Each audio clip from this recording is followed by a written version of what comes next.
Deuxième vidéo des formats longs où on va parler du fait d'être minimaliste. En gros là je vais vous donner le guide complet pour savoir comment faire. Je vais pas vous donner des conseils vagues genre garde uniquement ce qui te plaît, ce qui te procure du bonheur, non.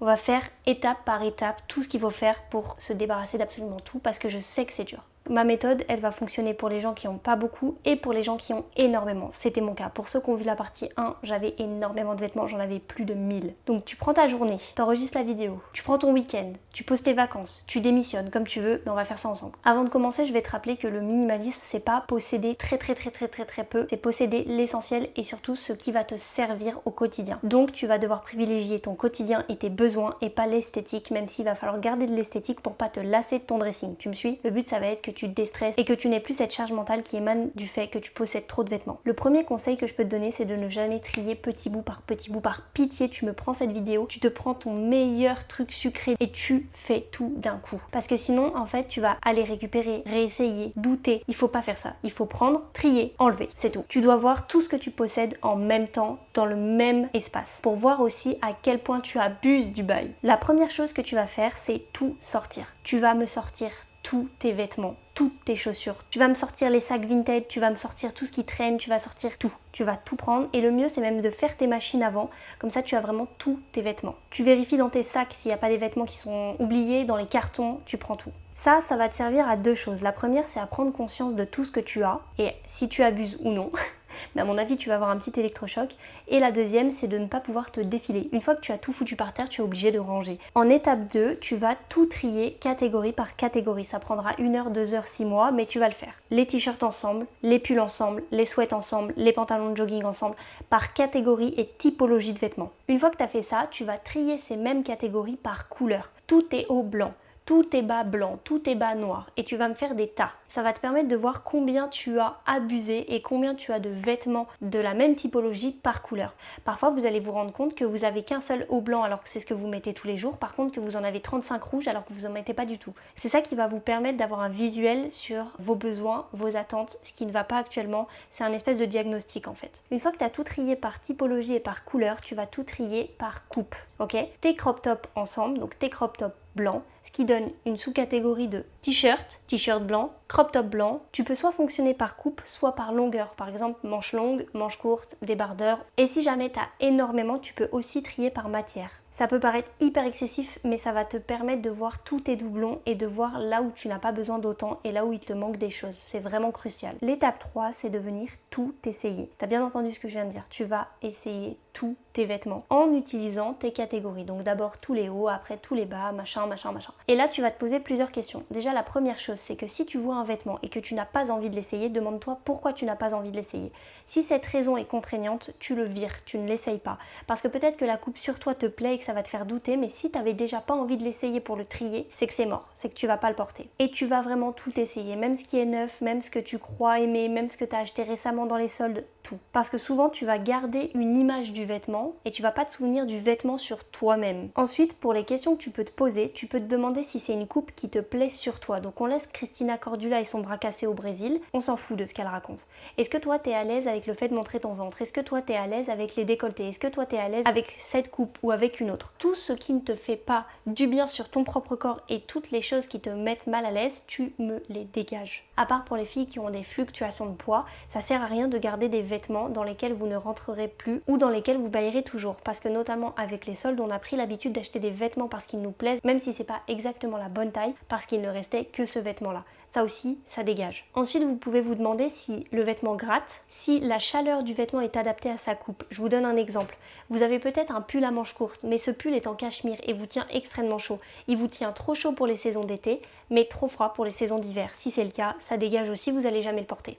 Dans le même ordre d'idée, selon les saisons, est-ce que cette affaire me tient suffisamment chaud? En ce qui concerne la température, encore une fois, pour vos pulls, demandez-vous vraiment si vous les mettez en hiver ou si quand vous les mettez, vous avez froid. Parce qu'il vaut mieux 2 pulls où vous avez bien chaud que 30 où vous avez tout le temps froid. Vous pouvez vous demander aussi par rapport à vos usages si c'est utile de garder tel ou tel vêtement. Genre, est-ce que mon vêtement se froisse très facilement alors que je dois tout le temps aller au travail et que j'ai pas de fer à repasser? Si c'est le cas, ça dégage. Est-ce que mes vêtements perdent leurs paillettes et donc j'ai pas envie de porter un vêtement qui perd ses paillettes? Ouais, si c'est le cas, ça dégage. Est-ce que mes vêtements décolorent au soleil alors que je travaille dehors? Si c'est le cas, ça dégage. Ensuite, il y a des pièces qui sont très fragiles. Et là, il faut se demander deux choses. La première, c'est est-ce que cette pièce vaut la peine d'être gardée? Ou est-ce qu'elle va s'abîmer plus vite que je ne vais la porter? Et la deuxième chose qu'il faut vous demander, c'est est-ce que cette pièce-là, vous allez vraiment la rentabiliser? Donc divisez le prix par le nombre de fois où vous portez la pièce. Et c'est ce que ça vous coûte à chaque fois que vous la portez. Ensuite, au niveau de l'identité, mais on en reparlera plus tard, vous pouvez vous demander si ce vêtement-là correspond à votre identité et à ce que vous voulez transmettre de vous. On sait que le vêtement ne fait pas le moine, mais il n'empêche que les gens jugent énormément par rapport aux vêtements et à l'esthétique.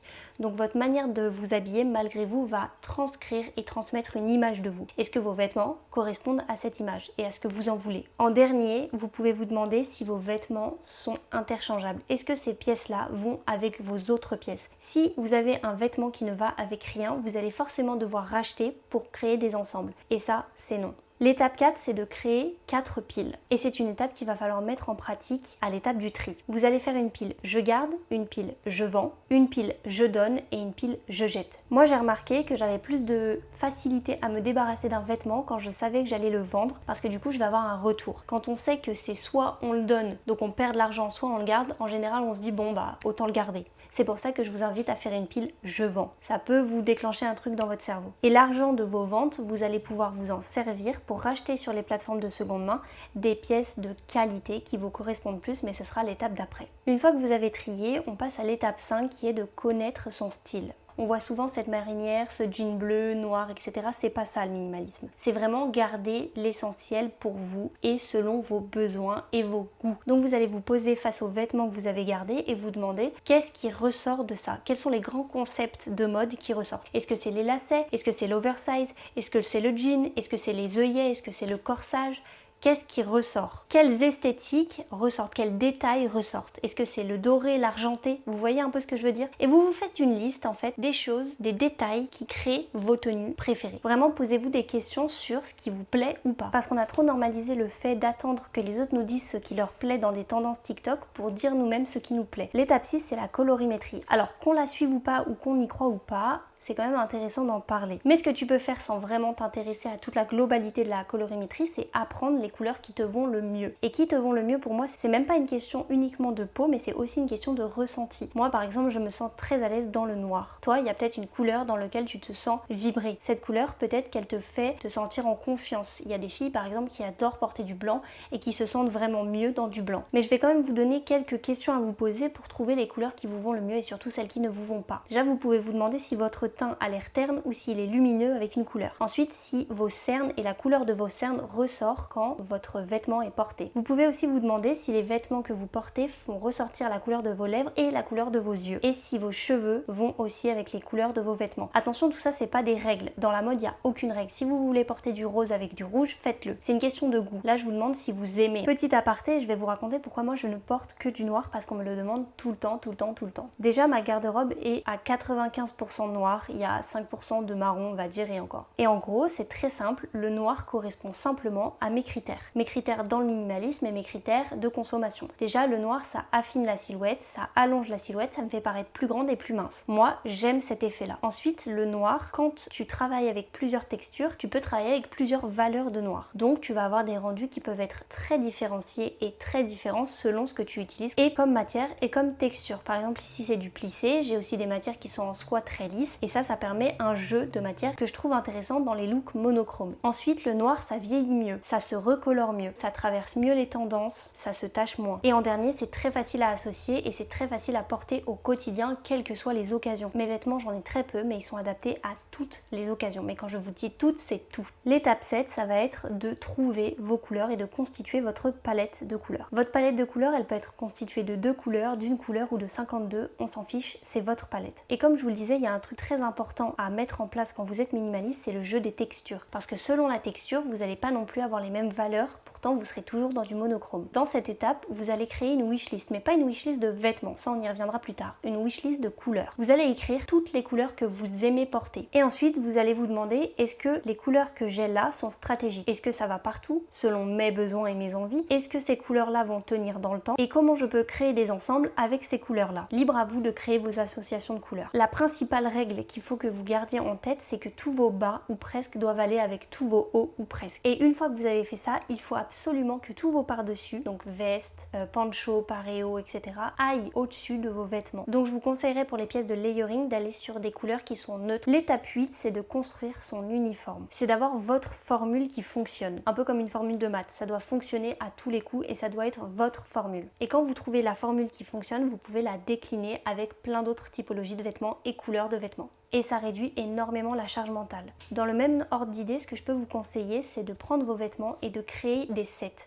Vous allez vous mettre une après-midi face à tous vos vêtements et vous allez vous dire « Ok, j'ai tout ça, maintenant je vais créer que des ensembles ». Et vous allez créer des ensembles. Ça va vous permettre de vous créer un catalogue pour voir vraiment toutes les possibilités que vous pouvez faire. Et en plus, ça réduit la charge mentale. L'étape 9, c'est de faire ces étapes-là précédentes sur les objets et sur vos accessoires. Les chaussures, les sacs, les lunettes de soleil, les écharpes, les vêtements d'hiver, enfin tout. À chaque fois, tu sors tout, tu regroupes tout par catégorie, tu observes quels sont les doubles, tu tries, puis tu fais une wishlist de ce qui te manque. La dernière étape, c'est l'étape 10, c'est éviter de tout remplir. Et pour ça, vous avez deux options. Et les deux sont à faire. La première, c'est de vous questionner sur le pourquoi vous achetez. Pourquoi vous avez ce besoin compulsif d'acheter? Parce que le fait d'acheter, c'est une addiction. Et l'addiction, c'est un trouble. Le plus difficile, c'est vraiment pas de trier, c'est de ne pas racheter derrière. Moi-même, j'ai des difficultés à ne pas racheter. C'est quelque chose qui est ancré surtout pour les femmes. Donc, à chaque achat, vous allez pouvoir vous poser toutes ces questions. Est-ce que j'en ai réellement besoin? Est-ce que j'en ai toujours envie après 30 jours? Est-ce que ça va me servir plus de 10 fois? Est-ce que j'ai déjà un vêtement dans la même typologie et les mêmes couleurs en se rappelant de l'étape du début qui pourrait remplacer celui-ci? Est-ce que si je dois virer un de mes vêtements demain, j'ai plus envie de celui-là que d'un que j'ai déjà? Est-ce que je l'aime vraiment ou est-ce que c'est une trend qu'on m'a appris à aimer parce que je l'ai vu partout? Est-ce que ça correspond à mon style actuel et à ce que je veux dégager en tant que personne, en tant qu'être social, qui va être socialement intégré? Est-ce que j'ai la place pour ranger ce haut? Parce que non, il n'est absolument pas question que vous rachetiez des rangements parce que vous avez trop de vêtements. Ça, c'est le piège. Est-ce que le vêtement a une matière qui va durer dans le temps et une matière qui me plaît? Est-ce que cet article respecte ma palette de couleurs et est-ce qu'il va être associable avec mes autres vêtements? Si ta réponse est oui à toutes ces questions-là, ok, vas-y. Sinon, c'est probablement juste une envie passagère qui a été déclenchée par la société de consommation. Je vais finir la vidéo en vous donnant quelques règles de base du minimalisme pour vous aider à vous y tenir parce que mon Dieu, qu'est-ce que c'est dur. En premier, vous pouvez mettre en place la règle de quand je fais rentrer un vêtement, j'en fais sortir un. Ce qui va vous permettre de vous demander à chaque fois si ça vaut vraiment le coup. Il faut vous y tenir. En deuxième, n'achetez jamais un vêtement pour une vie imaginaire. C'est-à-dire une vie où vous auriez plus ou moins de poitrine, plus ou moins de ventre, plus ou moins de cuisses. Ou alors pour des événements où vous n'irez jamais. N'achetez pas pour des occasions qui n'arriveront pas. Et en plus, souvent, quand l'occasion arrive, on n'a pas envie de porter ce qu'on a acheté il y a 5 ans. On a envie de racheter une tenue. Ne gardez rien par culpabilité et apprenez à dire non aux cadeaux. Non aux cadeaux et non aux collaborations pour les créatrices de contenu. Vous n'êtes pas obligé de recevoir et d'avoir et d'accepter et de garder. Ne jamais garder de au cas où. Et en dernier, préférez toujours la qualité à la quantité. Je vous assure, surtout pour vous retrouver dans votre style. Achetez lentement, réfléchir longtemps, posséder peu mais posséder mieux. J'espère que ça vous aura aidé et si vous avez des questions, de toute façon, il y a toute ma playlist minimaliste et vous pouvez me les poser en commentaire.